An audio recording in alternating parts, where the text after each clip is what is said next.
start with two questions. How do you connect to the wild, and when do you connect to the wild? My relationship with the wild began as a child, with something as simple as a smile. The smile that you see on my face right now is not the one that I had as a kid. Where you see incisors, I once had fangs. So this led me to believe I was a bat. I would run about the house with a cape tied to my neck and my hands, pretending I could fly. I'm sorry to say that never took off. One of the many disappointments of childhood, things that you learn, your limitations. A few years later, I remember reading this article about fruit bats, and a large number of them are being consumed by the thousands in Guam and being shipped from the Pacific Islands to Guam. This is a commercial outfit. To think that somebody would want to consume something that I had been not too long ago was kind of shocking. And it really did not resonate with me, and I figured I needed to do something about that at some point in my life. But I didn't think to start then, which I should have, and I'm always amazed by people who start early, because it's never too early to start. If you're reacting to something, do something right then and there. Don't wait for tomorrow, don't wait for another day, don't wait to become something. You're already everything you need to be to act. Anyhow, so going forward, eventually I found my way back into conservation, which I'm really grateful for. And I wound up dealing with numerous species through numerous nonprofit outfits. For me, wild is an implicit part of who I am and how I function daily. It is part of our biological and evolutionary development. It is a part of our lineage. It's where we come from.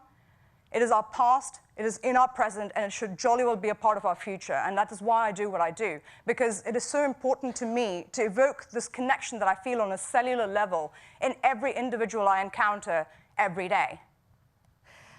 It led me to dealing with ivory and rhino horn. And all of last year went by just tackling this one issue and trying to tell the same story over and over again in as many ways as possible. These were campaigns for Elephant Voices, Joyce Poole's organization, dealing with poaching in Kenya. So this particular campaign was supposed to cast a light on what's happening with the Chinese consumer market being the largest stakeholder in this game. It is a numbers game. It is about tipping points, money, and time.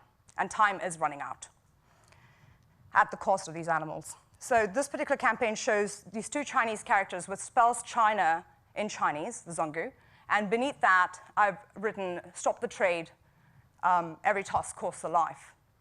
This got Joyce thrown out of a TCM conference, Traditional Chinese Medicine Conference. And she called me panicked, being, "Oh my gosh, I can't believe it had such a huge outcry that I had to be basically evicted from the premises." And she said, "I don't know whether this was a good thing." But after a lot of debate, we realized it was a good thing, because shortly after, we started getting emails with images like this.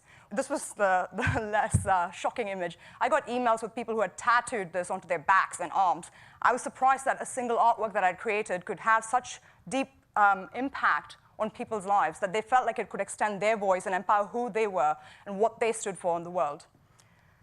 So we started running these campaigns as open source. Anybody could print them out and use them any which way they felt was appropriate to get this story out there. There were demonstrations, completely decentralized, organized by students, schools, and nonprofits around the world, all carrying banners. There were banners hanging outside people's houses as bumper stickers on cars. I would get images daily sent in, and it was really quite lovely to see that these images could really have such a strong reach across the world, which led me to finding ways to communicate the same story in as many media as possible, as well as to tell every angle of the story. So this is to cast a light on the terror attacks and the trade in firearms, because illicit contraband does contribute to that. It's also important to educate the Chinese demographic about how each tusk or rhino horn costs a life. It does result in death. Most Chinese people believe that the elephant tusk is like a tooth. It just falls out, and it's picked up by somebody and delivered to the marketplace. So I needed to show this in a way, in places where loads of eyes would have access to these images. We ran these on mass transport systems in China, as well as on consumer magazines, in partnership with WildAid, African Wildlife Foundation, and Save Our Elephants. Because we wanted to target people who had the purchasing power, who could have immediate impact on what was happening on the field. Because when you kill the demand, when you stop the buying, it stops the killing. It is not just important to educate people about what's happening, but also to cast light on cultural consciousness and shift perspectives that are held for extended periods of time, and get those people to extend the empathy that they feel toward one thing toward yet other things. So moving from the known to the unknown. So these two campaigns, which were run across China in a similar format and on mass transport as well as on billboards and magazines, were to help the Chinese extend this pride that they feel in the conservation success that they've achieved with pandas in China to African wildlife, hence the pandas of Africa. It was run in a vocabulary they understood, and it went viral in China, which was a tremendous success because it was tweeted on Weibo and on all the local social media. The Chinese adopted it as their own message because it was not targeting them and singling them out. Instead, it was telling them, you've done something well, extend that positive attitude towards something else. For me, I'm haunted by this crisis. My dating life is kind of ruined by it because, frankly, when I go out on a date with a stranger, I'm thinking all the while about the one that's lost every 15 minutes. So by the time we get to dessert, I'm like, is this guy worth 6 elephants? And when you're weighing it out like that, it's very hard to sit through that evening. It also ends up affecting me during my sleep cycle. It ruins my REM cycle continually. Or sometimes I actually end up strategizing solutions and taking notes. So I always sleep with an iPhone by my bed or a notebook because I never know when a sketch is going to occur to me. Not to mention bathroom breaks. If I wake up in the middle of the night, and this was one particular situation, is a sequence that actually unfolded one evening. So I woke up at 3 in the morning, went to the loo, sat down, and as I'm peeing, I'm like looking out the door, and I see a tile on the floor, tree rings in this wooden tile. And I'm immediately thinking about geological time and about the giant sequoia that I first encountered as a child in the British Natural History Museum, about how these species encompass our stories and assimilate us in such a profound way.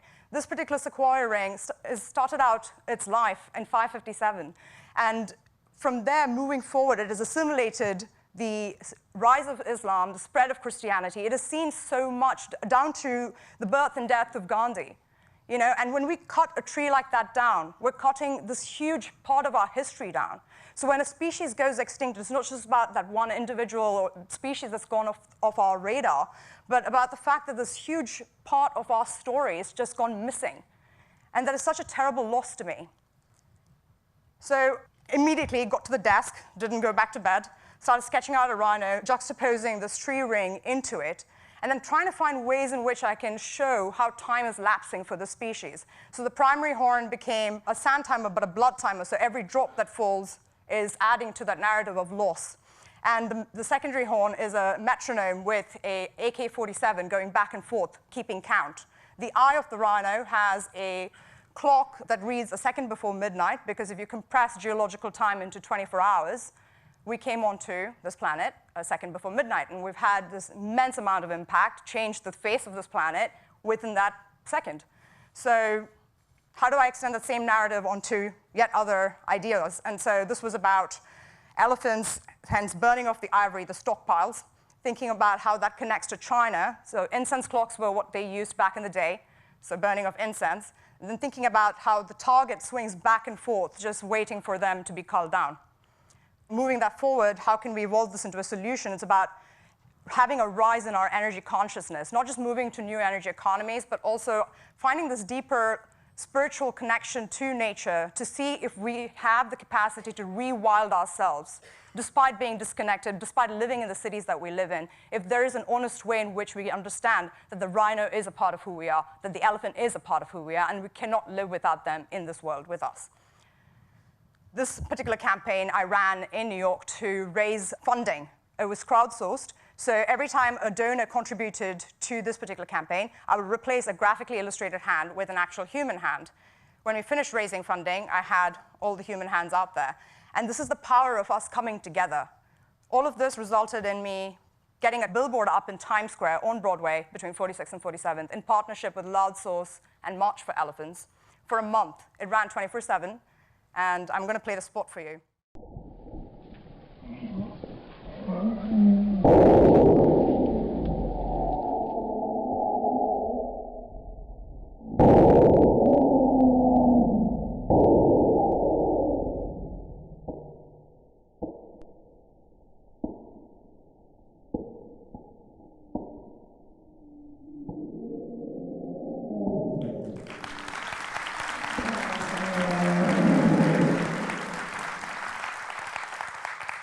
acousticscape for this particular animation was acquired from Elephant Listening Project, Katie Payne's work.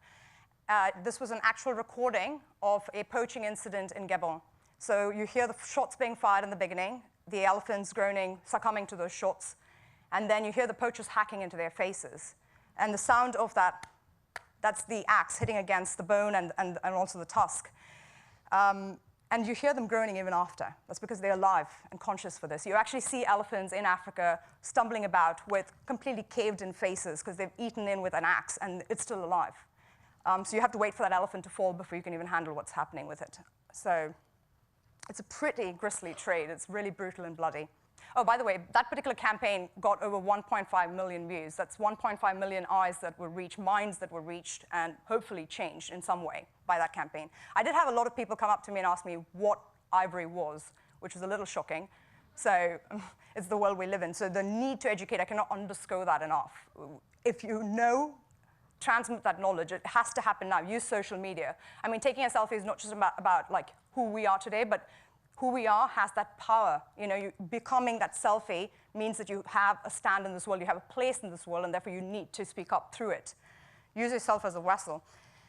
Moving forward, it's not just about the megafauna that is going extinct because of our actions. It's also the habitat loss that's resulting in compromised living situation for all of these incredible animals. So this particular campaign was illustrated in charcoal because the charcoal trade, I don't know how many of you know about this, is pretty rampant in African countries. They fell over 400,000 acres in just Tanzania to produce charcoal because it's the main energy source for most Tanzanian households. That's how they light their stoves, because most Tanzanian households, the majority of the population lives off-grid. But this basically results in loss of habitat for the African wildlife, cheetahs that are basically disintegrating before our very own eyes. And these animals need a lot of space. They need the acres to survive. I was also in the Serengeti recently working with Frankfurt Zoological Society very closely. I got the opportunity to talk to poachers, former poachers, and also install this mural in the Frankfurt office in Serenera. The mural actually speaks to how I embed data into a particular artwork, because the composition is not just about creating something beautiful, but about how much information I can embed in a given layout. In this particular case, I wanted to show the Serengeti Highway coming up. I wanted to cast a light on demographic momentum in the upcoming years, because if you look at the skyline that I had illustrated, you can actually see from 12 million that the population, when it peaks at Empire State, is going to be at 200 million just in Tanzania. Where is this population going to go? And how is infrastructure going to develop in the coming years? And how are we going to stop the wild from getting infringed, fenced in, and fragmented like it has everywhere else in the world? So these are the questions I wake up to every day. And the reason why I do campaign after campaign, image after image, day in and day out, is because I want to change the one thing that I know will have the most impact in the world around me, and that's you. Thank you.